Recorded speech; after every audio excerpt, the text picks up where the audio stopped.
A paz do Senhor a todos. Estamos retornando para darmos continuidade à leitura da Bíblia em ordem cronológica. E hoje, no 205º dia, lendo esta linda história que Deus escreveu para nós, trago para a leitura os capítulos 40, 41 e 42 do livro do profeta Isaías.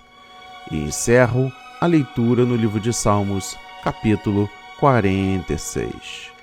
A inspiração do dia. Promessas proféticas de restauração para o povo de Deus e a glória do Senhor e seu servo serão revelados.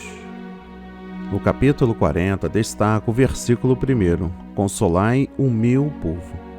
Isaías consola o povo de Deus ao profetizar a uma geração futura as boas novas de que o período de castigo divino estava para terminar e que a salvação e bênçãos estavam chegando. Uma pessoa que está enfrentando grande dificuldade na vida, mas tem Cristo como seu Salvador, pode orar a Deus para que o livre do problema ou para que o assista durante o problema. Consolar-nos é uma tarefa do Deus Trino e Uno. Deus Pai é chamado o Deus de toda consolação. 2 de Coríntios, capítulo 1, versículo 3. Consolar todos os tristes é uma característica do ministério do Filho de Deus. E o Espírito Santo é chamado o Consolador. Dos versículos 3 e 8, voz do que clama no deserto. Estes versículos, assim como boa parte das profecias de Isaías, têm mais de uma aplicação. Primeiro, a restauração dos judeus exilados. Segundo, a vinda do Messias e da sua salvação. E terceiro, a consumação da redenção no novo céu e na nova terra.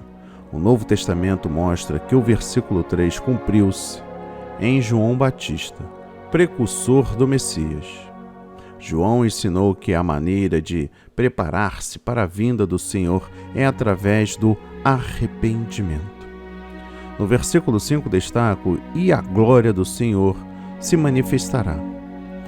Israel veria a glória do Senhor quando ele o livrasse do cativeiro babilônico, mas Deus revelaria a sua glória e poder de um modo ainda mais grandioso na pessoa de Jesus Cristo e na segunda vinda de Cristo do céu. No versículo 8 destaco: a palavra do nosso Deus subsiste eternamente. A vida criada é frágil e débil e acabará se extinguindo, mas a palavra de Deus dura para sempre. As promessas de Deus se cumprirão. Sua verdade redentora não pode falhar nem mudar. No versículo 10 destaca: o Senhor Jeová virá como o forte. A salvação, bênção e consolador estão relacionados com a vinda do Senhor para os seus fiéis. Ele virá com o poder e autoridade. Todavia, a sua presença é como a de um pastor que cuida dos seus cordeirinhos com solicitude. Essa verdade deve encher de fé, esperança e anelo o povo de Deus, em oração pela sua presença e visitação especial enquanto aguarda o dia da segunda vinda de Cristo. No versículo 11 destaco: entre os braços recolherá os cordeirinhos. Deus é descrito aqui como um pastor que toma um cordeiro para protegê-lo e pô-lo perto do seu coração. Embora Deus seja todo-poderoso e as nações sejam como pó diante dele, ele não deixa de cuidar de cada um dos seus, de modo bem pessoal. Nunca devemos pensar que Deus é tão majestoso que desconhece as necessidades e problemas de cada crente em particular. Dos versículos 12 a 31 destaco: quem mediu. Esses versículos ressaltam a sabedoria, grandeza, majestade e poder criador de Deus. As verdades aqui expressam e inspiram o povo de Deus a confiar nele. Deus tem poder para libertar os seus e estabelecer o seu reino para sempre. No versículo 31 destaco: os que esperam no Senhor renovarão as suas forças. Esperar no Senhor é confiar nossa vida plenamente às suas mãos. Significa depender dele como nossa fonte de ajuda e de graça em tempo de necessidade.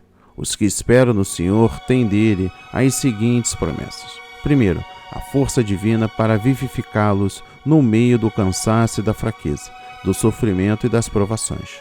Segundo, a capacidade de elevar-se acima das suas dificuldades, assim como a águia que paira nas alturas do céu. E, terceiro, a capacidade de correr espiritualmente sem se cansar e de caminhar firmemente para a frente sem desfalecer, quando parece que Deus demora em agir. Deus promete que, se o seu povo confiar nele com paciência, ele proverá todo o necessário ao seu sustento contínuo. 1 de Pedro, capítulo 1, versículo 5. No capítulo 41, destaca o versículo 1. Cheguemo-nos junto a juízo. Este capítulo desafia as nações a demonstrarem que têm o mesmo poder, sabedoria e presciência que o Deus de Israel. No versículo 2, destaco do Oriente o Justo. Trata-se aqui de Ciro, o persa, mais de 150 anos antes do seu nascimento. Isaías prediz que Deus suscitaria um homem para cumprir a sua vontade, ao conquistar nações e proteger Israel. Esse homem foi Ciro, rei da Pérsia. Aquele que libertou os judeus do seu exílio na Babilônia é chamado justo, não porque ele mesmo era justo, mas porque cumpria o plano justo de Deus para a libertação de nações. No versículo 6 destaco: um ao outro ajudou. Alianças entre as nações não impediram o avanço de Ciro como um instrumento executador do propósito divino. No versículo 8 destaco Israel, a quem elegi. Israel não deve temer a destruição, porque Deus elegeu ou escolheu essa nação como seu instrumento para cumprir a promessa da redenção que ele fizera aos antepassados dos israelitas. Através da nação de Israel vieram tanto o Messias como a revelação escrita de Deus, por meio dos quais a salvação chegaria a todas as nações da terra. No versículo 10 e 11 destaco: eu sou contigo. Os crentes do Novo Testamento também foram feitos servos escolhidos de Deus. Podemos, portanto, apropriar-nos das promessas desses versículos. Não devemos temer a força humana, pois Deus está conosco, para, primeiro, outorgar graça e força para enfrentarmos as circunstâncias da vida. Segundo, ajudar-nos nas dificuldades, como a nossa paz. E terceiro, suster-nos e ser nosso amparo. Dos versículos 21 a 24, destaco: apresentai a vossa demanda. Deus desafia as nações a predizerem o futuro por meio dos seus ídolos, como Isaías o fez com precisão através do Espírito do Senhor.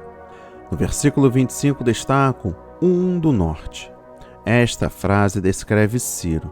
O norte é a direção de onde geralmente as invasões investiam contra Israel.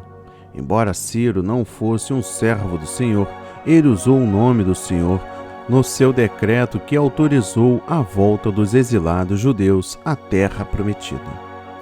No capítulo 42 destaco os versículos 1 a 7. Eis aqui o meu servo. Esses versículos são, em parte, citados no Novo Testamento. Fica claro que este servo, a quem se refere aqui o profeta, é Jesus Cristo, o Messias. No versículo 1 destaco: pus o meu Espírito sobre ele. O Messias seria ungido com o Espírito Santo para realizar a sua obra redentora. Os discípulos que iam cuidar da obra que Jesus iniciara, também iam precisar do Espírito Santo derramado sobre eles. Somente o Espírito Santo pode capacitar o crente a servir com a devida sabedoria, revelação e poder. Ainda no versículo 1, juízo produzirá entre os gentios. Mediante o poder do Espírito Santo, o Messias levaria a todas as nações os padrões da justiça divina, bem como os divinos princípios da verdade. Sua obra, portanto, era de natureza missionária.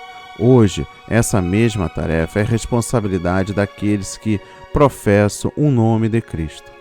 Ele batiza no Espírito Santo os seus seguidores para capacitá-lo a cumprir essa missão. No versículo 6 destaca luz dos gentios. A obra do Messias incluía o concerto da salvação, para judeus e gentios igualmente. Esse novo concerto seria instituído pela morte do Messias. No versículo 7 destaca para abrir os olhos dos cegos.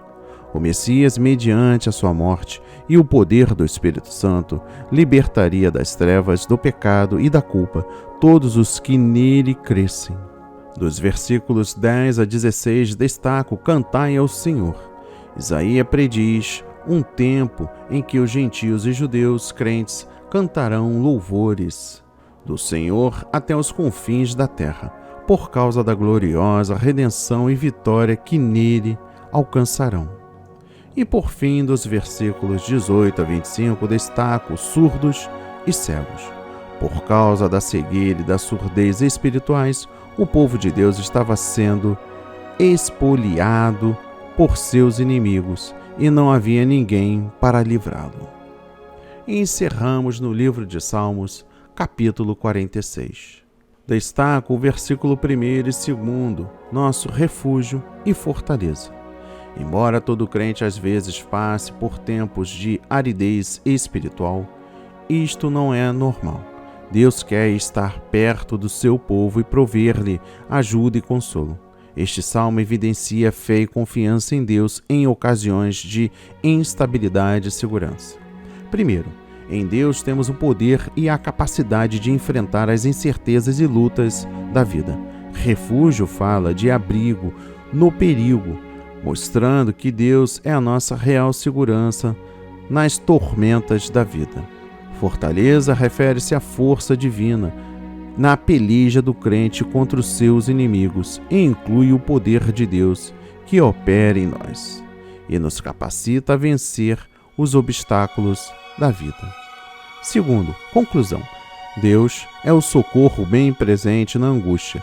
Ele está ao alcance do seu povo e quer que busquemos seu socorro em qualquer momento de necessidade. Ele é suficiente em qualquer situação e nunca nos deixa só. Por isso, não precisamos temer. No versículo 4 destaco: há um rio.